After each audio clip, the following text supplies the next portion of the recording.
Hey, this is Andrea. And this is Amanda. I am the sword in the darkness. And you're listening to Girls Nerd Out. I am the watcher on the walls.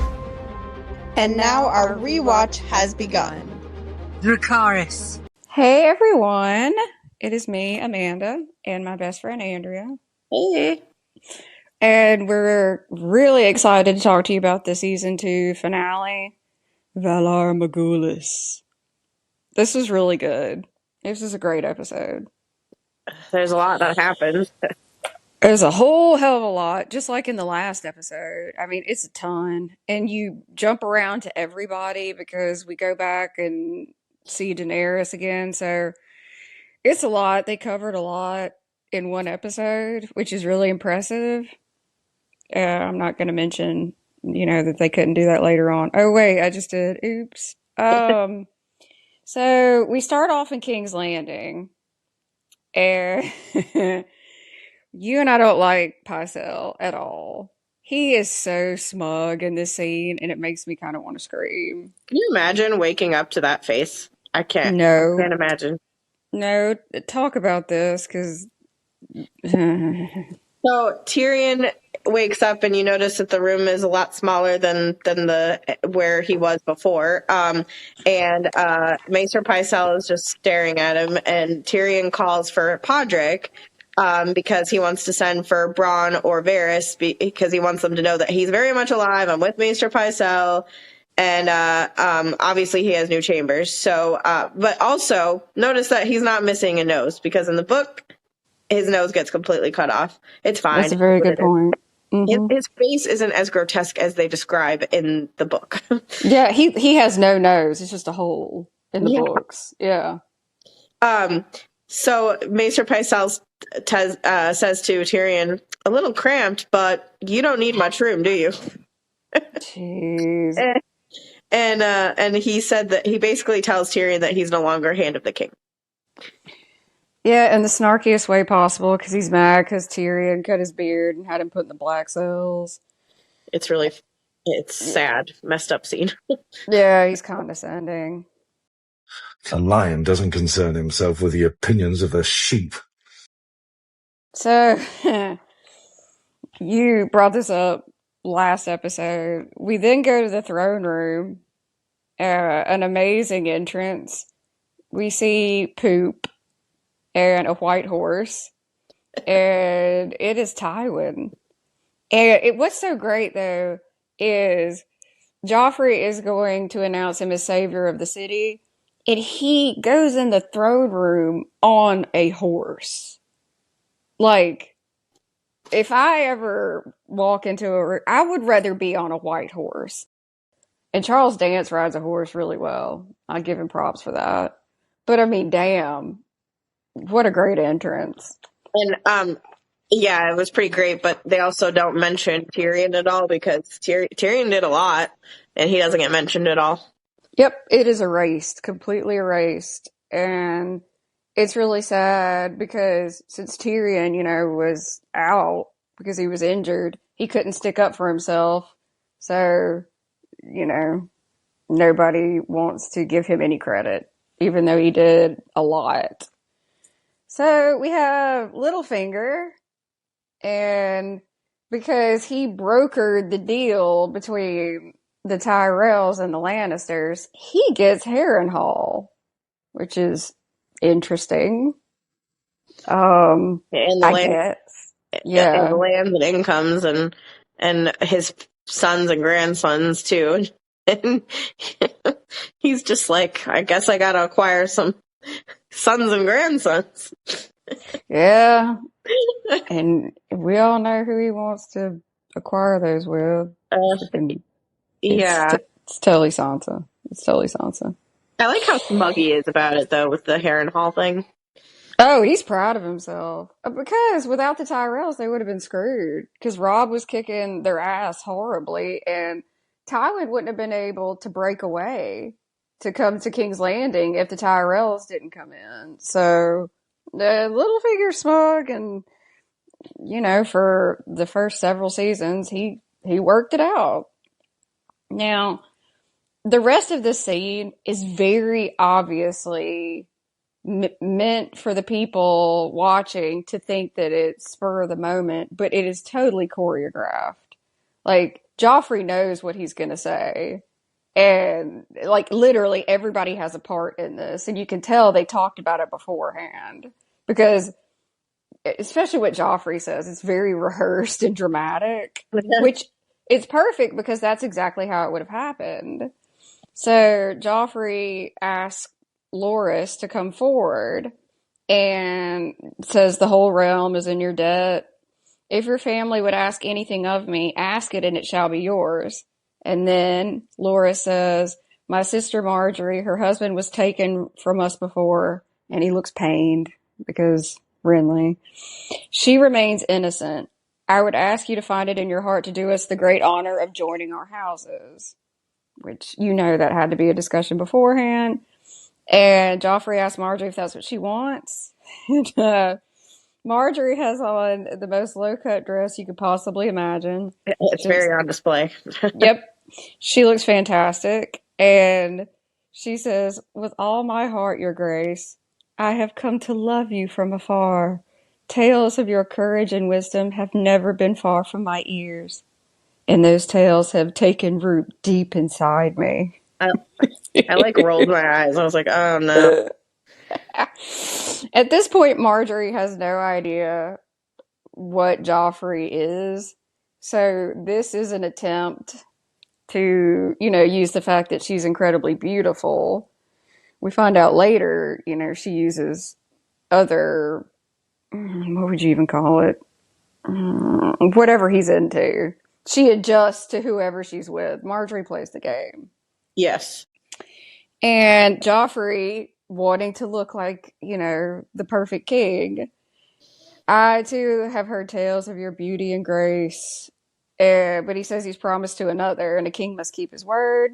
And then, just like clockwork, perfect, Cersei says that it wouldn't be wise to wed the daughter of a man beheaded for treason, a girl whose brother is in open rebellion. And she says, your counselors beg you to set Sansa aside. And now the crowd starts cheering Marjorie, which all this is for the crowd. And he says he took a holy vow, and that's when Pycelle comes in and says that the pact was made before the Starks revealed their falseness. Pycelle says he talked to the High Septon, and the High Septon says that he is free. And Joffrey says, the gods are good. I am free to heed my heart. Sir Loras, I will gladly wed your sweet sister. You will be my queen, and I will love you from this day until my last day. It's so rehearsed. But, I mean, that's exactly what they're supposed to do. They do it for the crowd. They do it for the applause. What do you think about Sansa's part? I wish she would have waited until after, but I don't blame her for being elated. No. But I was like, girl, you are still a pawn. You're still a pawn. Yep. Yeah, and we know very quickly that Littlefinger had been paying close attention to her and planned this out because he's right behind her. Yeah, he says, he tells her my sincerest condolences. They're right. He says my sincerest condolences, and she's just like, she's still trying to play the game a little bit. She's like, they're right. I'm not good enough for him.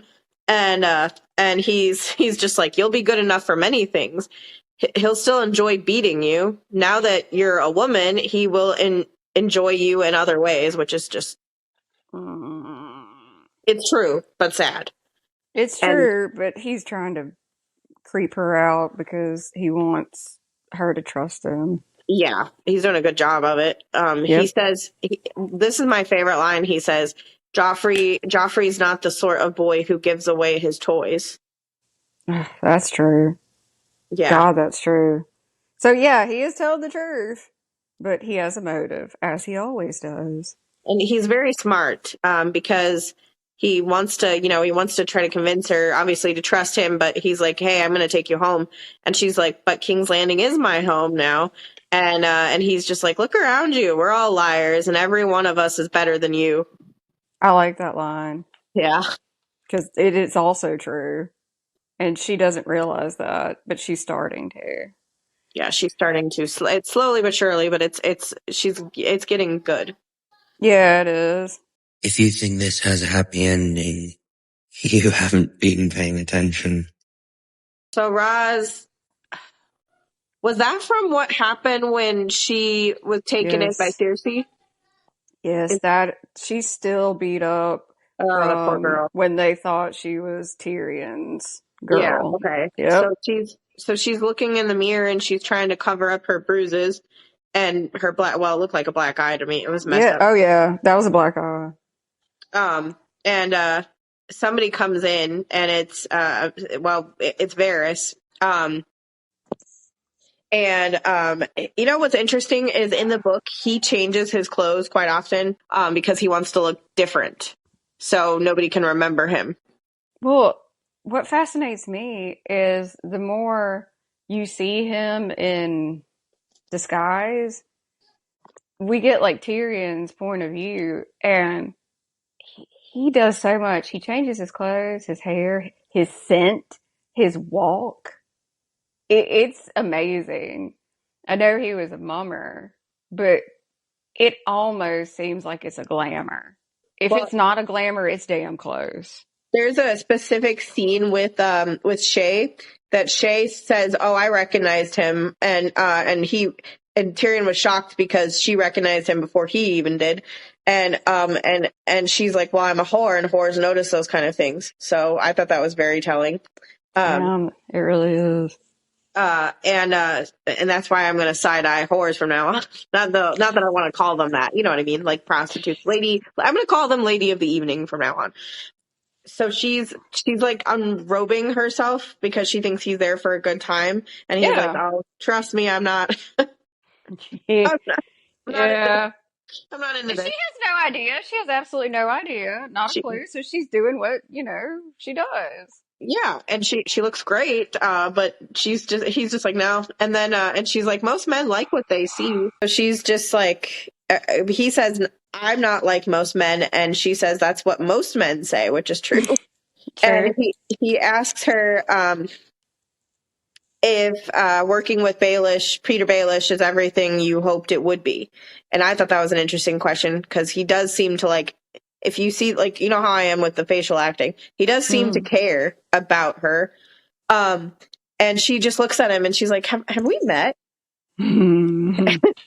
And he's like, you wouldn't remember me if we had. I meet a lot of men, and he's like, and I think you remember them all. And he said that her true talents are wasted on them. And that's when she like reaches down and tries to get him interested, but then realizes, oh shit, you are him. You are him. You are him. She definitely knows who he is after that. Definitely. And she acts afraid, right? Which is understandable because he's like, which is interesting because he's the spider. He's the spider. But I like what he says. He's like, I protect those who work for me.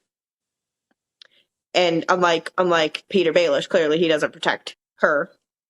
Exactly. Because she's literally got a black eye. Yeah. And he says, I don't abuse them to satisfy royal whims or force them to abuse each other. And he says, Littlefinger looks at you and sees a collection of profitable holes. It's true. And Roz is afraid of Peter. He's really scary to her, which he should be. He 1000% should be. He is scary. And to me, he's scarier than Varys. Yes. Because Varys can be very scary, but we know his motives and why he makes most of the decisions he makes. Peter is all about himself, and you have no idea how many people he's talking to and what kind of plan he's working on. Yeah. And he tells her that everyone has their weaknesses, so he's gonna use that against him, which is interesting. Well, I made a note to ask you what you thought he's referencing because he's saying he's going to use Littlefinger's weakness against him. My guess was overconfidence. Yeah. Overconfidence. That You sounds right. think? Yeah. I really feel like that's the one thing because he does think he's smarter than everyone, which, doesn't work out that well for him. It'll be more interesting in the books. I'm just No, saying. marrying Sansa to Ramsay Bolton made no sense. Like some of the stuff he does later just doesn't make any sense. Nah, it doesn't. But there's a lot of that. The things I do for love. I love Brienne and Jamie. I do too. I'll tell you something. Jamie fucking Lannister, when he is sarcastic and just doesn't care in the show and the books, is my favorite Jamie. And we get that here. So Brienne pulls the boat up and she's got Jamie, still her captive. And Jamie, like the first thing you hear him say is, "You're a virgin, I take it." I mean, he says, "Childhood must have been awful for you. Were you a foot taller than all the boys? Oh. They laughed at you, called you names. Some boys like a challenge. One or two must have tried to get inside Big Brienne." And she's just like, and then she's like, "One or two tried," which is, and he's like, "You fought them all." But maybe you wished one of them could overpower you, fling you down, tear off your clothes. But none of them were strong enough. I'm strong enough. I knew I couldn't get through that without laughing. She's just like, "I'm not interested." And he's like, "Of course you are. You'd love to know what it feels like to be a woman." Now, this next part I want your opinion on. They come Yeah. upon 3 women and they're hung from a tree with a sign that says they lay with lions. And they were obviously tavern girls. And this is a kind of a jacked up scene. I think it's supposed to tell us how things are going for the Northmen, maybe. What do you think? Because these are men that are under Robb that have hung these women because they lay with Lannisters. I mean, I don't want to believe that Robb's men would do that, but it's war, and I get being upset that they slept with Lannister men, but at the same time, they have to eat. The realm is poor. Mm-hmm. They have to make money somehow, and they can't just assume that the Stark men are even going to come back, So if Lannister men are taking over their tavern, they have to sleep with them. That's just the way it works. You know what I kind of think this is? What? I think this is the unraveling of the North, because I think it kind of started with Kat and Jamie, and we've heard them complaining in camp, and they wanted to kill Jamie, and then now Jamie's been released, and now Robb, he's not going to marry the Frey girl. So I think we're seeing part of the North unravel a bit, I think. Well, yeah, and I like how Jamie says the glorious work of Northern freedom fighters, and I'm just like, your men aren't any better. No, they're not. The difference is like Lannister soldiers. Yeah, I'm sure they're loyal, but like the North is the North, and the North remembers, except for these guys. Now, I want to ask you this: the main guy, he looks a little bit like Ned, and I swear I think that's on purpose. Yeah, because they're trying to make it show us that the North is just like anywhere else, and they do just as bad things as anywhere else, which is true. But you don't want to believe that. You don't want to believe that because you always want to fight. For me personally, as a Targaryen fan and a Stark fan, I always want to fight for them. Yes, I like my rebels, which is like the Ironborn, but for the Targaryens and the Northmen, you always want to look at them in a higher light, True. Very true. I mean, especially the Starks. But the Starks aren't perfect, No, they're not. And I think they're not perfect, but I think you have like 2 things. You have they've been inspired by Rob and they've been fighting, and I feel like that's kind of fading. And I feel like Rob doesn't have as close a hold as he did because he's preoccupied. So I think there's some of that going on. And then obviously the longer war goes on, the more they're tired of it and they're just gonna leave or, do things like that Oh yeah, as there's the like a longer lot it of. goes on. We'll Yeah. see that. I mean, I don't know if they're going to focus too much on the infantrymen for the dance, the regular fighters. I don't know if they're going to show that as much, but there's a lot of people that desert in the dance. So because it just gets to be too much. Well, Um, hell, can you blame them sometimes? well, Sometimes the war makes no damn sense. the war lasted like 2 years, so I don't blame them. And a lot of people die. A lot of people die. So it's just sad. Um, Yeah. I do like how Jamie says to her, must make you proud to serve the Starks. I love this because she doesn't serve the Starks. She only serves Catelyn. And I love that because she's like, I don't answer, like, she's basically saying, I don't answer to Rob. I don't answer to anybody else but Catelyn. Yeah. Like she's not loyal to anyone except Cat because like she gives them justice, but she doesn't like Lannisters any better. She's just serving Cat, you're right. And I will say this. So the other two guys come up and one of them recognizes Jamie somehow. Now, I will say it's pretty smart. Jamie's purposefully trying to sound lowborn when he talks, and I was like, look at him. Look at him trying. Well, obviously he doesn't want to die, but they figure it out. Yeah, and he talks about Ashmark, which is interesting because, have you ever seen what Ashmark looks like? Mm-mm. It's a castle, and it's a very big castle, and it's House Marbrand usually is there, but and it's in the Westerlands. So I was like, you're kind of giving yourself away. I mean, not really. You're disguising your voice, but like if it's in the Westerlands and you have like blondish looking hair, people are going to think you're from Castle Rock, dude. Like it's Damn kind it, of. Jamie. But I do like it. I think it's interesting. And I just want to say that Rhaena Targaryen, Queen Rhaena Targaryen, when she was with Dreamfire and she was trying to get away from her uncle, she stayed at Ashmark a few times. That's why I know it. Yes. Yes. Oh my God. When she was hiding with Dreamfire. Yes, she was trying to hide. All these places were giving her a spot to stay. Fair Castle was her main place that she stayed at. But yeah, and they mentioned Fair Castle in here. I was so excited. But yeah. Oh man. Oh, that's why that's familiar. Yes. Yeah.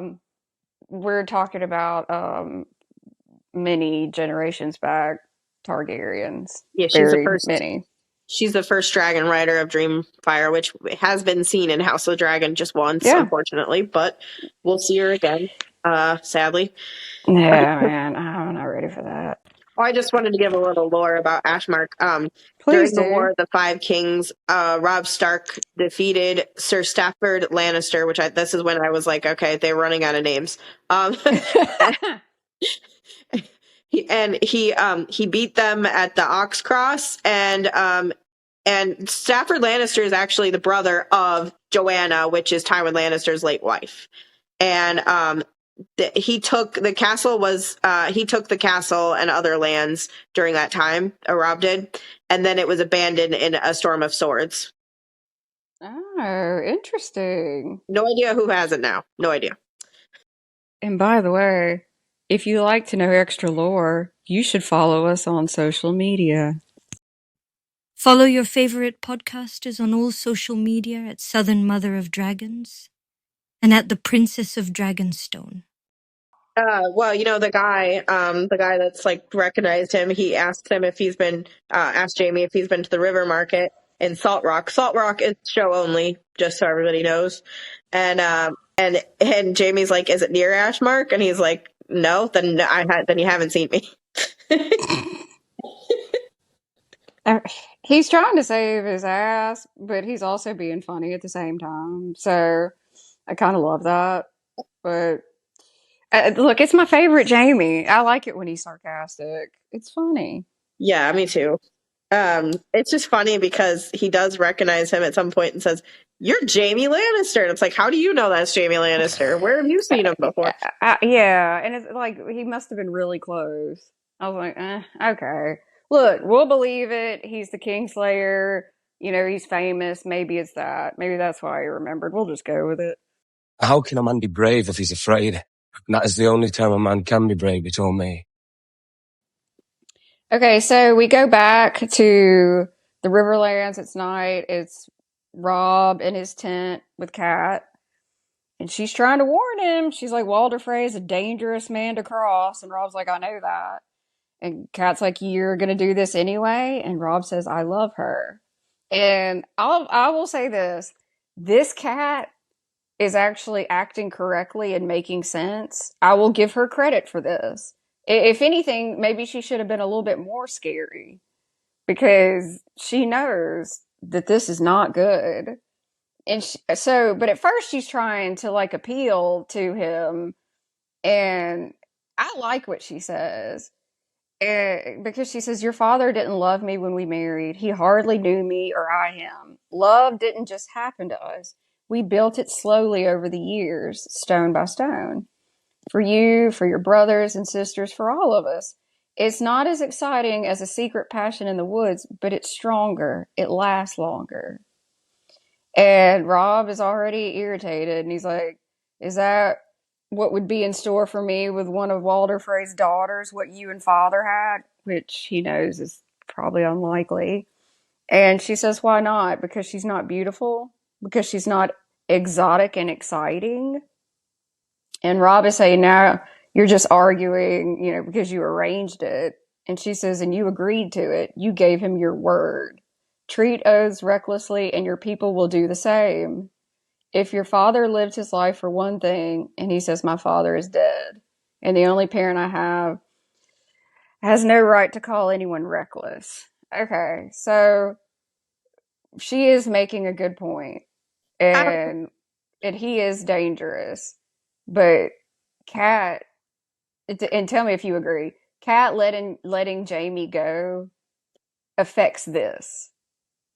Because he's not looking at her like he used to. What do you think? Well, yeah, I blame her for that 100%. But I also don't. I agree with her. She said everything correctly, but I don't like that she called it like a secret passion in the woods, because it's like, yes, this is your son. He has never been into anybody before. I mean, yeah, I think he slept with Roz, right, at some point. No, not Robb. Not Robb. Okay, then Theon. I think it's just Theon. Okay, well, John tried to, but it didn't work. Okay, this is more than just a secret passion in the woods. True. But I do agree with Catelyn. He shouldn't have done this. I mean, because they get married in this episode, and it's just sad. I'm like, he shouldn't have married her at all. It's just bad. Catelyn didn't even know what Ned Stark looked like until their wedding day. Mm-hmm. That's true. Because she was supposed to marry Brandon, and so they switched it to Ned.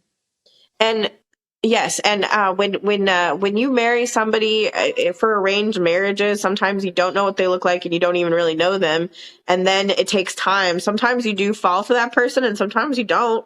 But I do like Ned and Catelyn's relationship, so I get where she's coming from. Yeah, and they loved each other, and it's like she said, they built it stone by stone. So it's good advice. If she had never let Jaime go and hurt Robb like that, I think he would have listened to her advice a lot more. Oh, 100%. Yes, yeah. She made a huge mistake doing that. The night is dark and full of terrors of men, but the fire burns them all away. Next, we go to the Baratheon war camp at night, and we got Stannis. And this is Stannis not long after we saw him literally having to be drug away from King's Landing because he refused to stop fighting. So this man is hyped up. What do you think? Oh, yeah, he's pissed. He's wanting to keep fighting. He didn't want to leave. He's angry, very angry in the scene. He's angry at her now because he said, you saw my victory in the flames. He's pissed because he says the flames lied. I'm no better than a savage trusting in a fire god. I fought for your god in the Blackwater Bay. If you see so much in the flames, why didn't you warn me? He is pissed. And she tries to tell him that the Lord of Light only shows her glimpses. And he's furious. I think this is the most angry we see him, other than when he's like drug off. I don't blame him for his anger here. It's understandable because she did say what she said, and she probably didn't explain that she only sees glimpses of what the fire god is sending her. And she even talks back to him a little bit because she says, will you quit the war just because you lost a battle? And I'm like, girl, I don't understand how you're talking to him like that.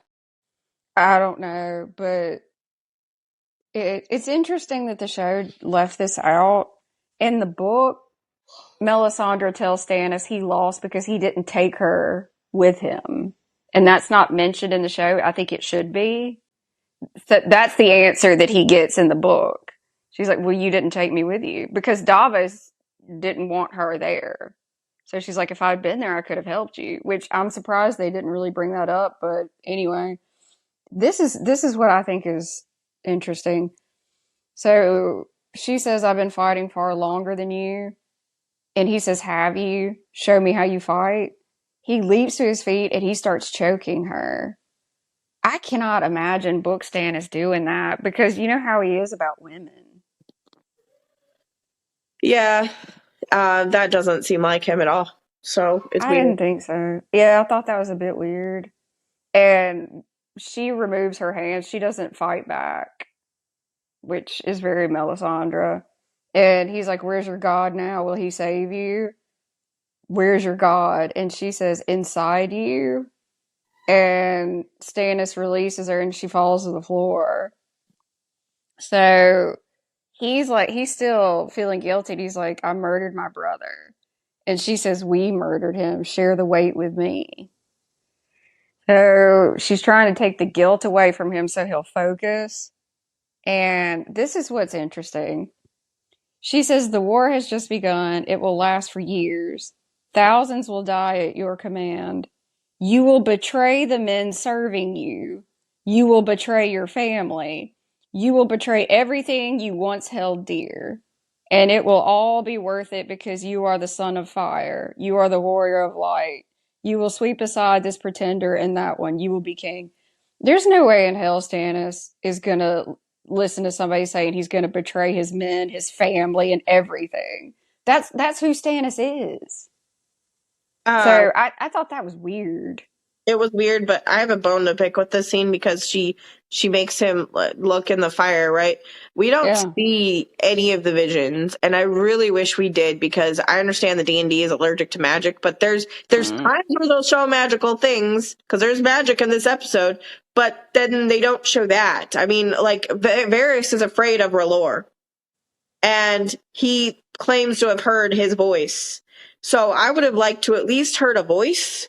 Or seeing a vision. And we don't see that with anybody that claims to love the R'hllor. No, nobody. We never see a vision. It sucks. And it's also weird that, like, so this is the first time he's seen a vision in the flames, and that's hard to believe because Stannis is so pragmatic. I would have thought that he'd been looking in the flames, this whole time, but I guess it's for dramatic effect. And whatever he sees, he's satisfied with. It's a bit of an odd scene there. Yeah, I just don't like that we don't see any of it. Or at least he could say what he sees. Yeah. Something. Yeah, I agree. The first time we ever see a vision of anything is with Daemon, and that's just sad. Yeah, I mean, I guess you can count Daenerys. But that's that too. Yes. Yeah, but like that, it's different. She doesn't see the same thing. So yeah, no, you're right. You're completely right. What is dead may never die! Next, we have Prince Theon. And a guy with, what does he have, a drum, I think? Oh, no, it's a horn. It's a horn. Yeah. You want to talk about Theon? Yeah, Theon wants to kill the hornblower, and according to Maester Lewin, the hornblower is there to show him that he has been surrounded. And Theon is really offended by this because he's like, "Oh, thank you, Maester Lewin, for explaining siege tactics to me." Like he's just very offended in this scene. It's really good acting, if you ask me. It is, and you can tell that horn has been blowing for days, and it's driving him insane. Exactly what it's supposed to do. Yeah, he swears a few times in this part. And he does. There's been no word. So we asked Maester Lewin if there's been any word from his dad Balon, and Maester Lewin says no, and he said send more ravens, and Maester Lewin's like, well, you killed all the ravens. Yeah. And then which is sad, but then he describes Winterfell, because he said the first time I saw Winterfell, it looked like something that has been here for thousands of years and will be here for thousands of years after, when he's dead. And just so everybody knows, Winterfell was built 8,000 years ago by apparently Brandon the Builder and giants. We don't know if that's 100% true, but I'm going to believe it. Yeah, there's some magic there too. Yeah. Mm-hmm. Okay, so he basically is complaining because he never really felt like he was treated well by the Starks, even though he was. And he was like, "Oh yeah, they're my captors and all this stuff, and I shouldn't." It's a whole mess, and I get it. I get where he's coming from, but Robb was his best friend. Robb treated him really well. Maester Lewin treated him well. Probably Catelyn treated him well. We just didn't see it. So I don't understand why he has so much animosity just because his dad was like, yo, you were their son, you're not my son, kind of thing. Yeah. But he continues to say that Ned killed his brothers, but that did not happen. One, he does it in the book too. One died from a collapsed building during Robert's rebellion at Pike, and then his other brother was killed by Jason Mallister. So I don't know why he said, and Jason Mallister wasn't in, like, he was just protecting their land. So I don't know why he continues to say that Ned Stark killed his brothers. He didn't, and nobody corrects him. I don't know. I have no idea. And I say not a clue. Yeah, and Maester Lewin says that Ned basically did whatever he could for him. It doesn't make any sense. I think being around like those specific Ironborn has him all hyped up, I guess. Yeah, and he says, because he says, you know what it's like. You don't know what it's like to be told how lucky you are to be someone's prisoner. He wasn't a prisoner; he was a ward, and that's a totally different thing. And how much you owe them, which I'm like, how many times has somebody ever made you feel like you owe them something? I would like to know that. I don't know. I really don't. Theon is really difficult. Because, I mean, when we meet him, he's arrogant. Yeah. So we know he's got that. This is some kind of, like, attempt at identity or something. I don't know. Like, or maybe he obviously needs to be taken down a few notches, but Theon's whole thing is identity. All of it. Well, when he's with Ramsay, he says that my only father died in King's Landing. So at some point, he does feel like he was part of the family. So it's really weird. And that's his arc, which, you know, Theon is one of the few whose arc is semi-decent. I mean, it gets a bit iffy again, but I mean, at least it makes sense. You know, we have other characters where it makes no sense. Yeah. Well, the horde starts playing again. And he gets so pissed off. He stands up and he's just like, I will kill that man. I swear to the drowned god, the old gods, the new gods, to every effing god and every effing heaven. I mean, I thought that was pretty funny. I died. I was like, oh, you poor man. I just, whoever was blowing that horn, that was just funny as hell. Well, so Maester Lewin says, I serve Winterfell now, and now you have Winterfell, so I'm bound by oath to serve you. And he tells him to run. But there's 500 Northmen surrounding them, and Theon only has 20. So it's not like he could just run. He's like, even if he made it home, he would be a coward, he says, because he'd be the Greyjoy who ran. So I get that. But then Maester Luwin says, join the Night's Watch. Once a man has taken the black, he is beyond the reach of the law. And I honestly think he'd be safer, to be honest. But, and all his crimes would be forgiven. But then he's like, I can't make it through there. And Maester Luwin basically says there's hidden passages that were built. And I have looked at Winterfell's building and what they say on the wiki and what they say in the books. They don't talk about secret passages really, except for in the crypts. So maybe that's what he meant. It has to be, yeah. Because I guess that's just for people to escape in. Mm-hmm. Or it was built for something else, and then they used it for that. Who knows?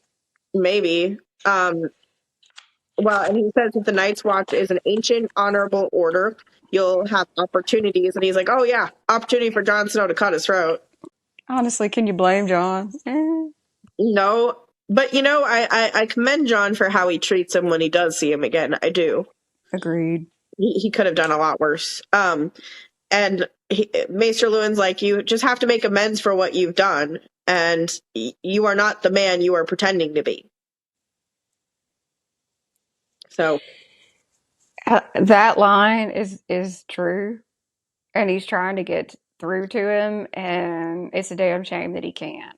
No, because then he goes outside and does this huge speech, and I didn't write the whole speech, but I do like some of the lines because he's like, hey, they want to F us, and I haven't had good effing in weeks.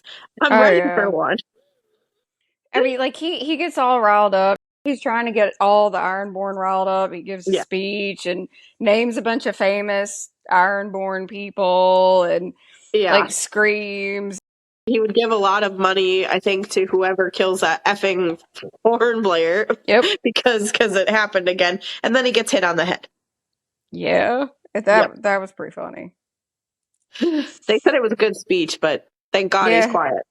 Well, I mean, like, Dagmar hits him on the head, and another guy's like, I thought he'd never shut up. And Dagmar's like, it was a good speech. I didn't want to interrupt.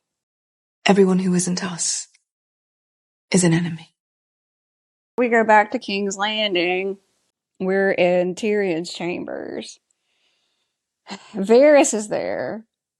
Tyrion is asking Varys, like, who did this to me? Why? And Varys says, where before there was nothing but love, Sir Mandon Moore tried to kill you on your sister's orders. If it weren't for your squire's bravery, you'd be a dead man. So Cersei wanted Tyrion dead. So Cersei sent Mandon Moore to kill him. But Tyrion is struggling because he's trying to decide if he wants to believe Varys, which is, I mean, that's actually smart because you don't know. But he finds out because he wants Bronn, and Varys is like, yeah, Bronn doesn't have the city watch anymore.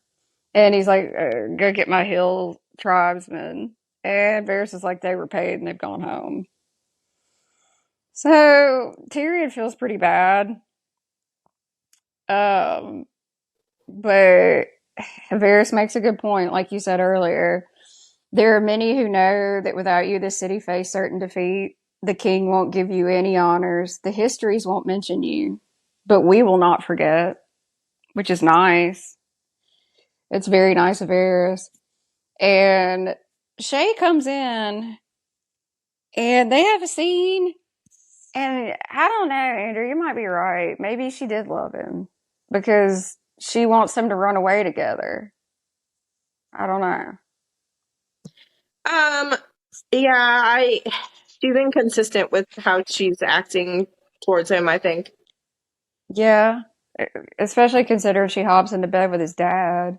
So maybe, I don't know. It's either she has feelings for him or she wants to leave and, go across the narrow sea and, they could just be rich there. I don't know. I'm not really sure, but it is inconsistent. Maybe it is on purpose. Maybe we're not meant to know. She makes a good point. She says, they're going to try to kill you again. You don't belong here. And he says, I do belong here. These bad people are what I'm good at. Out talking them, out thinking them. It's what I am, and I like it. I like it more than anything I've ever done. That's sad to me. I get it. I mean, he usually does. He outthinks them, but he can't leave. That's sad. He can't leave and go to safety and go with the woman he's in love with. Then immediately, he's tearing up and he's like, are you going to leave? And she says, you have a shit memory. I am yours and you are mine. And he just starts crying and she hugs him. So, yeah. It's sad. And his face isn't that bad. He's calling himself a monster and he doesn't look like it. Yeah, it's he's reacting in the way Book Tyrion reacted, but, he has a slashed face, not a missing nose. No. How can a man be brave if he's afraid? And that is the only time a man can be brave, he told me. Next, we get a really, really short scene, and it's Robb marrying Talisa and a really brave Septon. I was surprised. So that was in front of a weirwood tree, wasn't it? It looked like one. It looked like one. I think it was. I think we're meant to think it was a weirwood. I mean, could it have been a different kind of tree? Yeah, because we don't see a face, but Robb would want it in front of a weirwood. So, yeah, we'll say yes. What weirwood is it? I don't know. No. It's the mobile weirwood. Yeah, but I do like the scene, even though it's fairly short. I wish he didn't, but I do think that they are very much in love. Oh, they are 100%. They're in love, but love is the death of duty, and there we have it.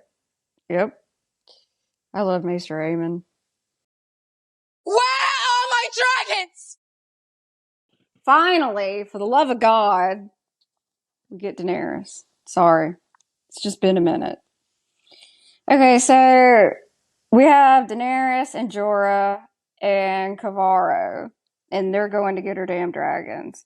So they go to the House of the Undying, and Xaro's like, where are the guards? And Jorah's like, they don't have any. They kill with sorcery, not steal. And Daenerys says, let them try. So they go up. It's this round building. It's really interesting. I can't remember what country it's in, but you can actually go visit it and take your picture there. I would absolutely love to do that.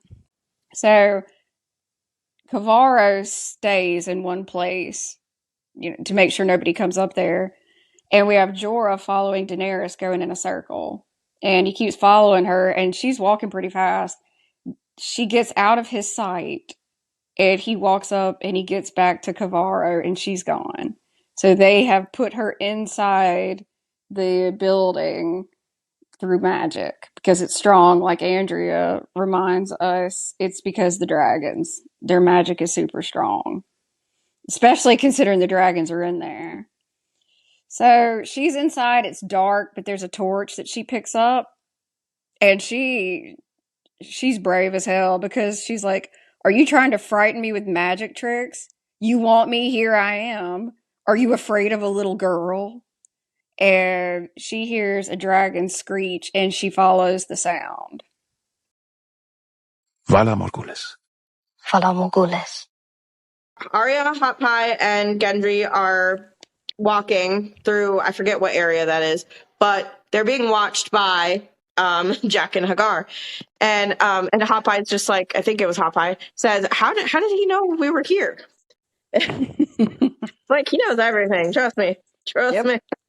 Well, there's a moment where Arya and Jaqen, because Jaqen, they look, and because he's up on what is that called? A ridge line, I guess. Yeah. I was trying to say, it's just like a cliff, I guess. A cliff. Yeah. So when they look on the other side, when they get to the other side of the cliff, he's not there, but he comes onto the ground right in front of Arya. She asks him, how did you kill those guards? Was it hard? And he said, no harder than taking a new name. And she wants to learn. She wants to learn what he's learned because it's really cool that he can kill as quickly as he did and do what he can do. So she wants to learn the ways. And if she wants to learn, she has to come with him. Which she can't. No. But he said to Braavos, and she said, I love how she mentions her dancing master. Her dancing master was from there. So, and he says, a special thing to be a dancing master, but it's another thing to be a faceless man. And he says that he like names all her lists because she's got like this huge list, and I'm like, how does he know her list? Like seriously, that man knows everything. I have no idea. He knows it though. But yeah, basically she can't go with him because she needs to find her mom, her brother, and Sansa. And he gives her a coin because he's got other duties himself. And she's like, oh, can I buy a horse with it? And he goes, no, you can't buy a horse with it. If the day comes when you must find me again, just give this to any man from Braavos and say these words, Valar Morghulis. I never say it correctly, but that's basically what it is. Valar Morghulis. I wanted to say quickly, so in the book, when this scene comes up, she asks him if he could even kill a king. And he says, he says, speak the name and death will come. On the morrow, at the turn of the moon, a year from this day, it will come. A man does not fly like a bird, but one foot moves and then another. And one day a man is there and a king dies. He says a king dies. How much you want to bet they actually have killed a king before? Oh, hell yeah. And yep. I believe it was Maegor, honestly. I have always believed that Maegor the Cruel was killed by the Faceless Men. I think you're right. He wouldn't have said that otherwise. He wouldn't have said that. I find it odd, though, when he names her list. He says names to offer up to the Red God. She could offer them one by one. Because that just doesn't go along with what they do. But, I mean, I guess it's just a show thing because I don't know why he doesn't say the God of Death. And that's not how Faceless Men operate. They don't just kill who they want. So that's a bit confusing. I guess it's just them not taking the time to explain it well, I guess. Yeah. It makes you realize that the Faceless Men are kind of disappointing in the show, but... Yeah, because, like, you miss out on the coolest parts. Like, they don't just randomly kill people for their god. You hire a Faceless Man, and, you know, they turn into somebody else, and they take out that person, and that's an offering to, you know, the god of death, the god of many faces. The many faces is the many faces of death. So, yeah, we miss out on that, but But it's really cool. He changes his face. Yeah, that's a great scene. And he says Jaqen is dead. Mm-hmm. And he just turns back around. He's got a different face. Arya's not as shocked as I thought she would be, though. I know. Because she was just like, okay. Shocking to viewers, so you'd think it'd be shocking to her, but no. Yeah. She's just like, oh, okay. If you think this has a happy ending, you haven't been paying attention. We go back to Winterfell, and it's really sad because Maester Luwin is laying by the Godswood and he's just dying. And, you know, Bran doesn't fully understand, neither does Rickon. And they're like trying to get him medicine, and he's just like, I feel fine. It's sad. It's really sad. He gives them good advice too. He just tells them to get food. Get food yes. and go to pack up pack up pack up as much food as they can and leave, which I think that's what they do. But yeah, Asha is the only one who can protect them. That's what he says, and she has. He says bring them north and to your people, and she says she has no great love for her own kind, which is interesting. And she asks him if she should give him some milk of the poppy, and he doesn't want milk of the poppy. He wants her to kill him. So yeah, she does. We don't see it, but he knows that milk of the poppy ain't gonna do anything. No, it's sad because that's one of the like 3 maesters we like. It's interesting that he crawled himself to or walked probably, but I want to say my headcanon is that he crawled to the weirwood tree, and because that's where Ned Stark would always be, and I feel like he didn't say it, but I feel like he really wanted to be with Ned. Yeah, I agree. Yeah. And you know, like Sir Roderick and stuff, the people that he knew. Yes. Targaryens are gone. Not all of them. Next, we go back to the House of the Undying. So Daenerys is following the sounds of her dragon screeching, and she goes through. There's a large chamber. She opens a door, and it's actually the throne room. And I already talked with Andrea about this. So she's walking in, and the throne room is partly destroyed. She looks up, and there are holes in the roof, and there's damage to the sides. But it's not like it looked in season 8. And there's snow falling. And she walks slowly to the throne, and she's about to touch it, and hears her dragons. And she does not touch the throne. Dan and Dave said that this was foreshadowing. I talked with Andrea. I don't know if this is really foreshadowing. I know people are going to be like, you're in denial. No, I'm really not. It doesn't look like it looks in season 8. Like, it could be any time period. We don't know what that's supposed to mean, and it's not in the books at all. No, and that wasn't ash, that was snow. So that could mean that the winter came, and because currently in the books winter has come, so like it's like the King's Landing is completely covered in snow. So I'm not saying that that's from the books, but like I don't think that shows that she's gonna burn down King's Landing. Like, that doesn't prove to me that that's what's happening. Because, you know, if she wanted to, she could touch that throne and sit on it, and she didn't. She decided to go be with her dragons. And that right there is symbolism. And I have to say, shout out Chris, because he pointed out that could be any time period. It could be 500 years in the future, or it could be, you know, they say it's some things that, you know, may not come to pass. That could be showing her, hey, if you don't help them, this is what's going to happen. You know, like, this is the result if you don't help them in the future. And maybe she thinks about that. I'm not saying, it doesn't look the same. Andrea, you pointed out, like, the walls are still there. You know, in season 8, there's barely anything behind the throne. Yeah, I'm with you on that. Yeah. And the fact that she walks away from it when she hears the dragons, that tells you so much, so very much. So she leaves, and she walks through a door, and suddenly she's at the wall, and she sees a tent in the distance. And Lord knows you love Jason Momoa. Do you want to talk about it? Yeah.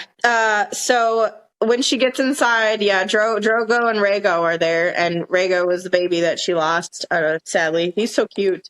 And he says to her, moon of my life. Also, her son has brown hair. I just want to point that out, that Targaryen genes clearly don't always overpower other genes, because her child has brown hair. So that's a little hello to people that hate on Rhaenyra. Anyway, I love how like we have an agenda. Like I'm like, she's not a mad queen, and then you're like, hey, don't talk about Rhaenyra's kids. I just love that's like sprinkled in. It's great. I always gotta throw it in because that's her great grandma. So I gotta say Yep, it. true. So she tells Drogo that this is dark magic, like the magic that took you from me, which really that hurt to hear her say that. Again, I've seen it a lot, but it hurts to hear it. He looks really good, by the way, like fantastic. Like he doesn't look dead at all, which is nice. Oh yeah, that would have sucked. That would have sucked worse. if they would have brought him in like looking rough. I'd be like, damn it. No, he looks great. He looks perfect. And she said took you from me before I could even, she doesn't finish that, but she says maybe I am dead and I just don't know it yet. Maybe I am with you in the Nightlands. And he says, or maybe I refuse to enter the Nightlands without you. Maybe I told the great stallion to go F himself and come. She laughs a little bit from that and come back here to wait for you. I love this. It's making me cry, but like it's so good. And he says, or maybe it's a dream, your dream, my dream. These are questions for wise men with skinny arms. I know. It's so good. He does such a good job. But they did that. It because it makes you want them to be together. You are the moon of my life. That is all I know and all I need to know. And if this is a dream, I will kill the man who tries to wake me. She could have had it all. I'm just saying, she could have had it all. We can't have nice things, you know that. I would like to point out that she doesn't look at Jon like she looks at Drogo. Nope. And everybody, she doesn't look at Jon like she looks at Daria. Yeah, I know. I mean, I feel like she does love Jon. Don't get me wrong. I feel like she does have love for him, and I believe that Jon loved her too. Otherwise, he wouldn't have cried like he did when that happens. But I wish they would have done better because I strongly believe that when they meet in the books, she's going to look at him like he's something, just like how she looked at Drogo. I think it's going to be very similar. Oh, I agree. I totally agree. It's not going to be like it was in the show. It just wasn't enough. It wasn't enough. It's going to be epic, I believe. I agree. And she says to him, until the sun rises in the west and sets in the east, until the rivers run dry and the mountains blow in the wind like leaves. Yeah, and what we kind of gather from that is she is repeating what Miri Mazdur told her, that's when Drogo would return, and she knows it's a vision. And she's reminding herself of that, and how in the hell she walked away from that, I don't know. But she hears the dragons, and she leaves the tent, and Drogo looks really sad. So, did you notice that her son was sucking on her finger? No. Yeah, I noticed that because she was like getting it out of his mouth or whatever. Oh yeah, when she's like squatted down. Yeah, and that baby is a child of somebody that worked on the set. That's a gorgeous child. I know. And if not mistaken, I think it might be a girl. I can't remember, but well, she's cute, or he's cute. Either way, they're cute. I might be wrong, but this is an adorable baby. And the stallion who mounts the world. Although some people think that's Daenerys. So, well, that's might possible. be. Yeah, might be. So she hears the dragons, leaves the tent. When she leaves the tent, she finds herself back in the house of the Undying, and there are her 3 dragons, and they call out to her. And she walks closer to them, and then you hear creepy-ass Pyapri. They miss their mother. And then he does the clone thing, where there's another one, and another one, and another one. And he's like, they want to be with you. Do you want to be with them? You will be. And he says, when your dragons were born, our magic was born again. It's the strongest in their presence, and they are the strongest in yours. Which is interesting, because that's a show thing. She's bonded with Drogon. Obviously, she takes care of all three dragons, but we've never heard anything about a dragon being stronger around a person. But I get it. It's for dramatic effect. That's fine. And he puts chains on Daenerys' wrists. The dragons have chains on them. And he says, you will be with them through winter, summer, winter again. Across 1,000 seasons, you will be with them. And so when she finds out she's chained, she looks back and Pyrepri's like, welcome home, Daenerys Stormborn. God, he's creepy. So creepy. He does so good. Ugh. And she says, this is not my home. My home is across the sea where my people are waiting for me. And he says they'll be waiting a long time. So she looks behind herself at the dragons, and little Drogon like puffs up his chest to look bigger. God love him. He's so cute in this scene. He's so damn cute. I love that dragon. And she says Dracarys. And he kind of coughs smoke.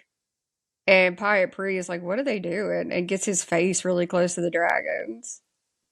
And then Drogon's like, hey, my bad. You know, I haven't done this very often. And then he shoots fire at Pyre. And Andrea pointed out Viserion and Rhaegal are looking at Drogon to know what to do. So once he starts doing that, they're like, oh, okay. So he bad. So they, have dragon flame. And they're smaller than Drogon. And we're meant to notice this because it takes the two of them to have sort of the equal amount of flame that Drogon has. And Pyre gets hit with a lot of dragon fire and he is on the ground just burning. And this is something really interesting. It actually says in the script, which, I mean, this could have been something that was marked out, but I want to tell you this. You know how she kind of leans back before the chains crumble? Yeah. Yeah. It says, all three dragons spit fire. Daenerys, who experiences the ecstasy of the fire. I found that really odd. I don't know what that was supposed to mean. Hopefully that's something that they just put in there and like threw out because like fire doesn't give her any sort of ecstasy. I just wanted to point that out. Yeah. So that's weird.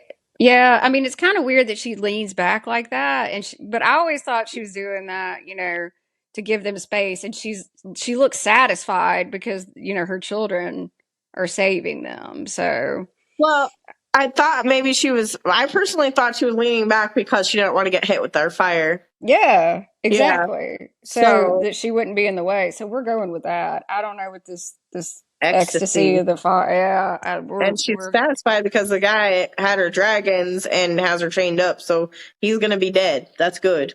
Yeah, we're going with that. We're not taking anything else but that. But yeah, so that's the end of Pyre, and since he's gone, his magic is gone, and the chains just crumble. She has her babies.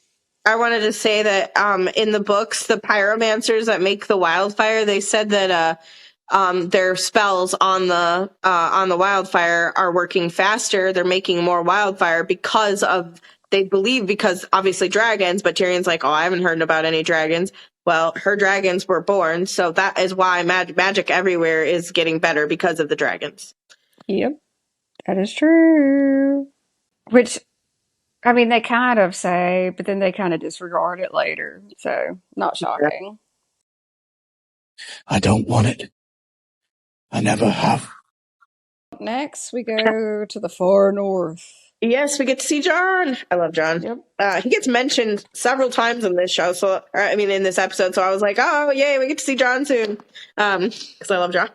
That's how I am when Daenerys comes back. I'm like, oh, thank God, finally. Well, I love her scenes too, especially with the scene after with you know what I'm talking about. So Ygritte, they're all they're going to Mance Rayder, and Ygritte says to Jon that Mance knows how to make a crow sing. and she's hitting him with his sword in the head, and she's like, "You're gonna have to talk at some point," and he's just like, "Careful with that, you might cut yourself." You've never swung a sword before, have you? You look like a baby with a rattle. That's so funny. He is so sassy in the beginning of the seasons. I wish he would stay like that, because this is my favorite Jon right there, is that how he talks. And she starts hitting him more, and Qhorin like he does something, like he freaks out, takes a sword, and starts attacking Jon.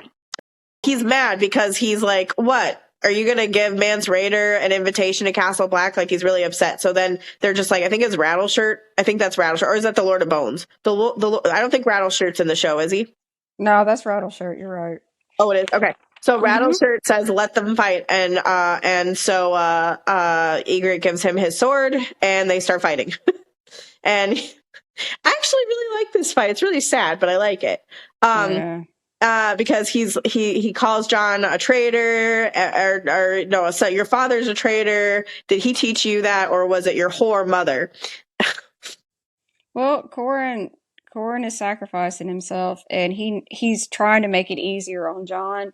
So he's throwing anything at Jon to make him angry, because he knows Jon doesn't want to kill him.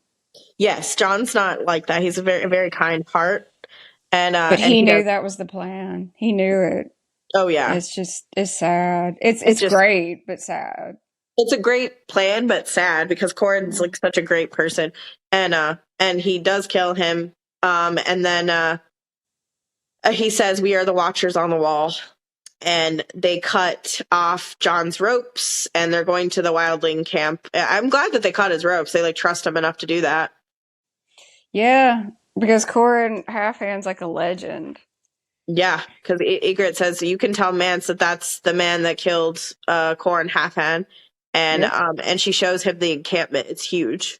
It is. It's all the wildlings together, which is crazy to see, because they're usually 2, 3 at a time. Yes. So we'll get to see the King Beyond the Wall next season. Yep. You're learning to talk like a queen. Not a queen. A Khaleesi. We go back to Qarth, and we see Xaro just the man that came sleeping from in nothing. his bed. Oh God, I can't. At least he didn't say it again. No, but I said, "Oh look, it's the man that came from nothing," and Dorea, who's been missing. Did you know he used to sleep on the docks? I wonder if Dorea knows about that story. I don't think she's heard it enough. Well, apparently he's not sleeping on the docks, because he's in a bed, and Dorea is sleeping soundly next to him, and they are woken up and terrified, and Dorea starts the "Khaleesi, please. He said you'd never leave Qarth alive. You shady." She's not like this in the books, but on the show, you shady bitch. You shady bitch. They did her dirty. Yeah. So Xaro makes some like feeble attempt to like get a weapon or something, and it's like, nah. Jorah draws his sword. He's like, "You ain't going nowhere, fool." So Xaro has the amulet, and they put it at the vault and turn it. And Jorah helps him open the door. Daenerys enters first, and there's nothing. Yeah. It's empty. The richest man in Qarth is a liar. A big liar. And she says, "Thank you. Thank you, Xaro Zoandoxus. Thank you for teaching me this lesson." Which, I mean, she's not kidding. It's a lesson. And they put Xaro and Dorea in there, in the empty vault, and she's crying, and he's like, "I'm the king of Qarth. I can help you now. We can take the Iron Throne. I'll bring you 1,000 ships." And then Dorea's all like, "Khaleesi, please." Yeah. Now you're going to say all that. Sure. You think you're going to die. You're going to say whatever, and they're just unbothered, and they just leave them in there. They're going to die because nobody's going to know they're in there. Nobody. Nope. I sometimes wonder about them, but they're probably dead now at this point. Well, I mean, Dorea killed Eerie, Yeah. This is payback. She was evil. I mean, she took Daenerys' children. Yeah, I she's terrible. mean, yeah, she's awful. So then they're in Xaro's dining area, and Jorah says it's all a lie. And Daenerys hands him like this big golden vase, and she says, "Looks real enough to me. Real enough to buy a ship?" And Jorah says, "Aye, a small ship." And Jorah tells all the Dothraki, "Take all the gold and jewels," so they start cheering. Because they've been wanting to loot the place since they got there. I know. But I like how Jorah says it, because it's like, he's like, yeah, let's do it. Let's go. Yep. And they're all, yeah. And Daenerys, I love this scene so much. It's one of the few times we see her with all three. But she has on her leather armor. Oh, wait. So she has leather armor in season 2, but in season 8 she has a winter coat. Oh, okay, never mind. It's a great, yeah. It's, but she walks away and she's holding all 3 dragons, and Drogon like nuzzles her, and it's adorable, and I love it. I love that. Winter is coming. All right, so my favorite part of the entire episode. I like this whole episode, but this part is my favorite. I knew it would be. Hands down my favorite scene of any ending of the show, to be honest. It's my favorite. So, besides, Viserion burning down the wall, like that's the next one I think is probably my favorite.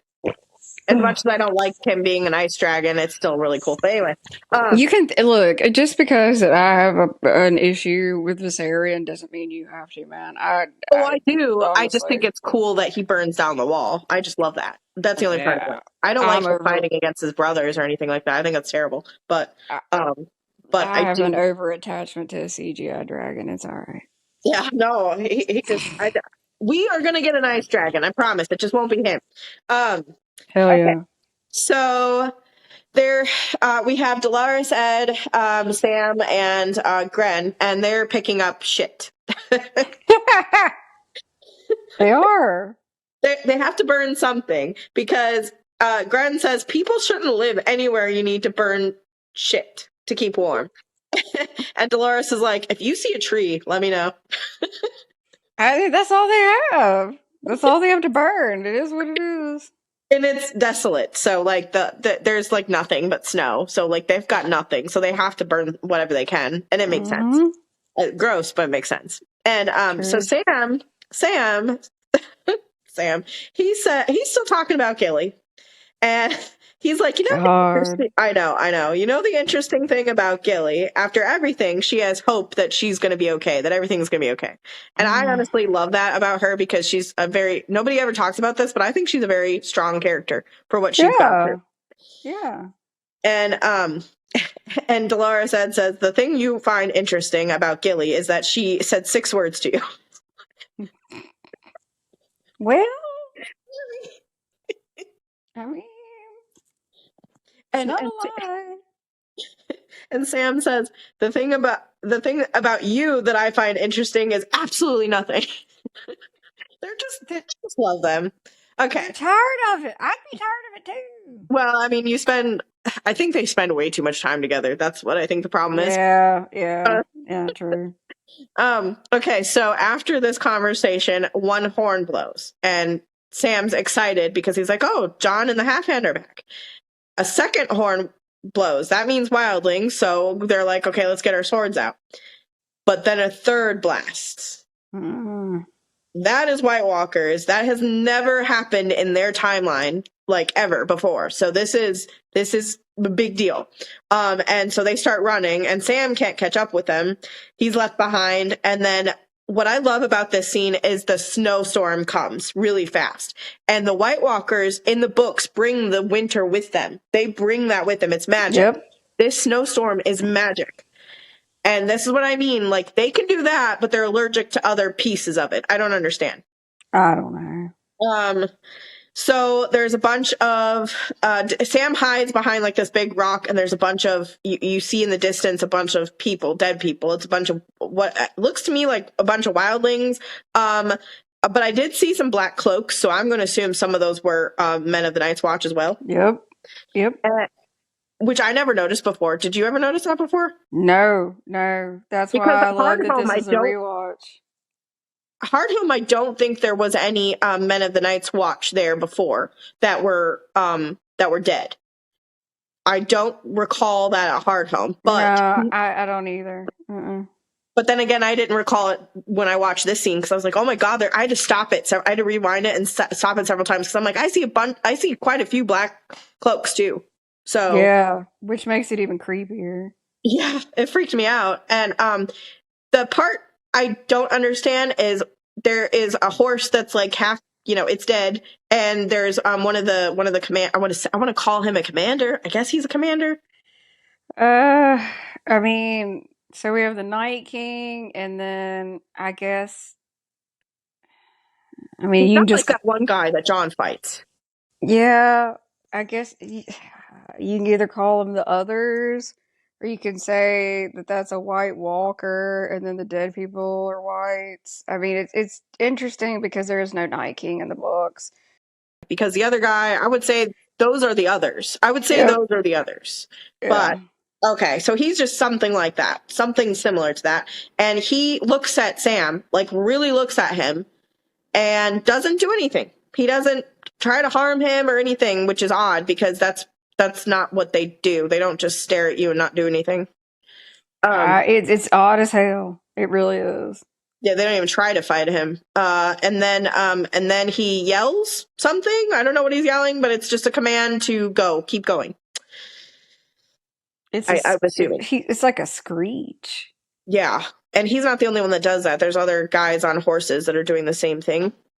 Yeah, he gestures, and I mean, I guess that's telling the zombies which way to go.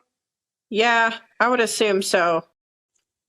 But I mean, it's a creepy noise. It's even creepier when the other person does it, because the other person, you don't really get a good look at their face, but they look creepier than the other guy. Yep. But yeah, that's my favorite thing, and that's why I think the show is very inconsistent, because with the White Walkers, they will show the magic of the White Walkers, but they won't do magic in other spots as well. It's really weird. It is. It's really, really weird. And I mean, they just kind of pick and choose. Yeah. The whole series, actually. Yeah. And well, when I first started Game of Thrones, my thing was the White Walkers, because I like the dragons too, but I was like, the White Walkers are so interesting. I mean, you see them in the very first episode of season 1, and then you don't see them again, and you're wondering where'd they go? What's happening? I mean, they're being talked about, and you see some whites. You see one white attack Jeor Mormont, but that's it, and then you don't see them again until the end of season 2. So you're just like, oh my God, yay. And then you'll see them more often after that, but it's not nearly enough. I felt like it was not nearly enough. Oh, I know. It's not. It really isn't. Because, again, they're magic. And then they're magic, and you don't know what they want. Symbols. No, you don't know what they want. And then the Night King comes at Hard Home, because that's the first time you see the Night King, and he's got beef with Jon Snow for the longest time, and then we don't even see anything with them ever again. We see Jon fight him on Dragonback, but that's it. He doesn't actually kill the Night King, so it's really. I just feel like they didn't understand what they were writing. Yeah, or lack of care. At this point, though, this is great because I mean, the first 4 seasons, epic. Oh yes, everything from now on is going to be great. I mean, I like season 5. A lot of people don't, but I do. I just said 4 because that's usually where the majority of people it then divides off. Some people say 5, some people say through 6, some people say through 7, and then some people say through 8, and those people are wrong. As always, it's Amanda here to say thank you to all of our listeners, and to ask that if you liked this week's episode, leave us an honest rating. And if you'd like to continue the discussion, please feel free to comment on our posts over at our Girls Nerd Out podcast account on Instagram. If you're interested in buying any of our merch to support the podcast and so that we can continue to release weekly episodes, then check it out over at girlsnerdoutpodcast.com. Our podcast logo was designed by Chairman Bilal over on Fiverr. Our podcast merch was put together by me, myself, and I at Southern Mother of Dragons on all social media. If you're interested in my personal merch, check it out at southernmotherofdragons.com, and the designs for that merch were put together by Ryuchi Studios on Etsy after an in-depth back-and-forth discussion with me to find the perfect merch for me and my loyal supporters. The music played while I tell you about all the ways you can support us and the production of the podcast is Kawaii Girl by Pumpkin Pie.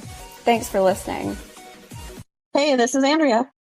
And this is Amanda. And you just listened to Girls Nerd Out.